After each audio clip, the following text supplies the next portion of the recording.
Оразаға қалай дайындалу керек? Қасиетті Рамазан айының басталуына санаулы күндер ғана қалды. Ораза ұстамас бұрын мұсылмандар қандай амалдар жасау керек? Ауыз бекіту үшін қалай дайындалу керек? Бүгін осы туралы ақпарат беретін боламыз. Тазалық. 12 айдың ең ұлысы саналатын қасиетті Рамазан айына дайындықты тазалықтан бастау керек. Тазалықты өзіңіздің үйіңіз бен айналаңыздан бастаңыз. Рухани жағынан да тазаруға тырысыңыз. Құрметті қонақ келерде үйіңізді қалай жинайсыз? Қасиетті Рамазан ай келерде сондай тазалық жұмыстарына кірісу керек. Үйдің ішін ғана емес, ауланы да тазалап, ескі заттардан арылған абзал.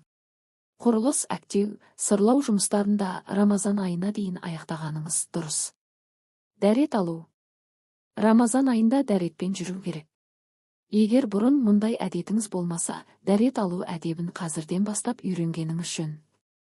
Ниет. Алдын ала ниет етпей, ешбір нәрсе қабыл болмайды. Рамазан айында ораза ұстауға, ауыз бекітуге бел бусаңыз, шынайы түрде ниет етіңіз. Бір ай бойы оразаның амалдарын мүлтіксіз орындауға дайындалыңыз. Оразаны салмақ тастап арықтау үшін, денсаулықты қалпына келтіру үшін, диета үшін, немесе жұрттан қалмау үшін емес, Алланың разылығы үшін ұстауға ниет ету керек. Артық ойдан арылу. Рамазан айы Аллаға құлшылық ететін ай болғандықтан, оған дейін көңіліңізді алаңдататын, көп күш-қуатты қажет ететін шаруаларыңызды тындырып қоюға тырысыңыз.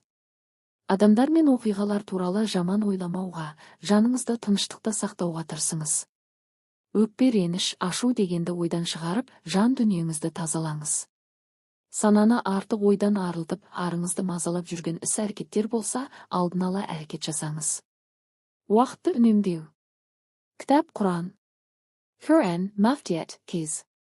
Көп адамдар тамақтан тыйылған соң бос уақыт көп болады, оны ұйқымен, демалумен өткізу керек деп ойлайды.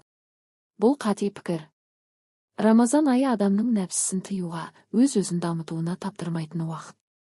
Сондықтан бос уақытыңызды ғаламтор мен әлеуметтік желілерде емес, дұға жасап, Құран оқумен, тым болмаса кітап оқып, ізгі іс жасаумен өткізуге тырысыңыз. Кез келген нәрсені ысырап етпеу керек. Судың да ысқырауы бар. Сондықтан уақытыңызды үнемдеп, ұтымды пайдалануға қазірден бастап дағдыланғаныңыз жөн. Қарызсыз кіру. Егер былтырғы жылғы оразада түрлі жағдайларға байланысты ауыз бекітпей қалған күндеріңіз болса, олар сіздің мойныңызға қарыз күндер ретінде жазылатынын ұмытпаңыз. Қарыз күндерді келесі Рамазан айы басталғанға дейін өтеу керек.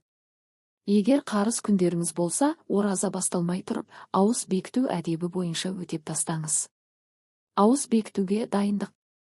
Егер сіз биыл алғаш рет ораза ұстауға ниеттеніп отырсаңыз, ағзаңызды бұл процеске алдын ала дайындап, жаттығу жұмыстарын жүргізуге кеңес береміз. Дәл ораза күнін күтпей-ақ, алдын ала ауыз бекітіп дағдыланып көріңіз. Ұйқыны реттеу. Ораза кезінде сәресін ішкенге дейін құптан намазаныңа уақытынан кейін бір ұйықтап тұрған абзал. Рамазан айында тек тамақтан ғана тыйылмай, ұйқы режимін де реттеу маңызды. Осы айдан бастап ерте ұйықтап, ерте тұру тәртібін қалыптастырып алғаныңыз жақсы. Сәресіне тұруға ерініп, түнде ауыз бекіте саламын деуге болмайды. Сөзді түзеу. Тамақтан тыйылып, ұйқыны азайтып қана ораза амалдарын толық орындадым деп айтуға болмайды.